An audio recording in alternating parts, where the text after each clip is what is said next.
একদিন শ্রীকৃষ্ণ তার সখাদের সঙ্গে বৃন্দাবনে খেলছিলেন।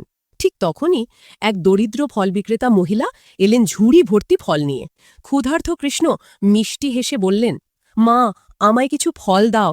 মহিলা বললেন, বাবা, আমার ছেলেমেয়েরা 3 দিন ধরে না খেয়ে আছে, এই ফল বিক্রি করেই তাদের খাবার কিনতে হবে, তাই কিছু অন্নের বিনিময়ে তিনি ফল দিতে পারবেন। এই কথা শুনে কৃষ্ণ দৌড়ে ঘরে গেলেন অন্ন আনতে। কিন্তু আশ্চর্য, যতবারই আনেন সব অন্ন হাত থেকে নিচে পড়ে যায়। এই দৃশ্য দেখে মহিলার চোখে জল এসে গেল। তিনি বললেন, তুমিও তো আমার সন্তানের মতো, নাও বাবা, সব ফল তোমাকেই দিলাম। কৃষ্ণ আনন্দে ফলগুলি নিলে খালি ঝুড়ি নিয়ে ঘরে ফেরে ফল বিক্রেতা।